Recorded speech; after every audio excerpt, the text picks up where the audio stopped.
Welcome to కై TV media. TDP అధినేత నారా చంద్రబాబు నాయుడిని గతంలో సూపర్ స్టార్ రజనీకాంత్ పొగిడారని, ఆయనపై వైసీపీ శ్రేణులు మూకుమ్మడిగా విరుచుకుపడ్డారు. కొడాలి నాని దగ్గర నుంచి మరికొందరు ఇష్టం వచ్చినట్లుగా ఒక స్టార్ హీరో అని కూడా చూడకుండా మాట్లాడారు.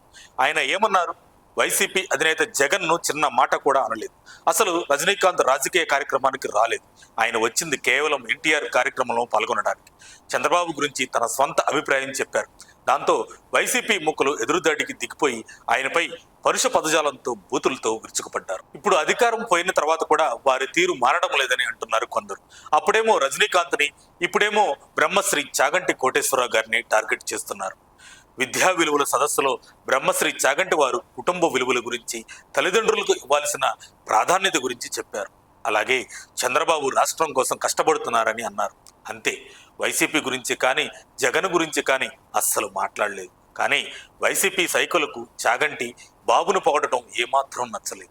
వెంటనే సోషల్ మీడియాలో రంగంలో దిగి మూకుమ్మడి దాడి చేస్తూ ఇష్టం వచ్చినట్లుగా మాట్లాడటం ప్రారంభించారు. నానా మాటలు అంటున్నారు. వారి తీరు చూసి మరోసారి అందరూ విస్తూపోతున్నారు. బ్రహ్మశ్రీ చాగంటి ఏమన్నారు? ఆయన ఎప్పుడూ చెప్పే ప్రసంగాలను, విలువలను బోధించారు. అంతేకాని జగన్ గురించి చెప్పలేదు. జగన్ తల్లి చెల్లిని ఇంటి నుంచి గెంటేసి వారిని కోర్టుకు లాగితే దానికి ఎవరు బాధ్యులు? అయినా చాగంటి అసలు ఆ సందర్భాన్ని ప్రస్తావించలేదు. తల్లిని గౌరవించడం అనేది మన సంస్కృతిలో భాగం. జగన్ దాన్ని గౌరవించకపోతే ఇక తల్లిని గౌరవించాలి అని చెప్పడం తప్పవుతుందా? కానీ ఈ విషయాన్ని సోషల్ మీడియా సైకోలు అర్థం చేసుకోరు. బ్రహ్మశ్రీ చాగంటి వారు పైసా ఆశించకుండా సమాజంలో మంచిని పెంచడానికి ప్రయత్నిస్తున్నారు.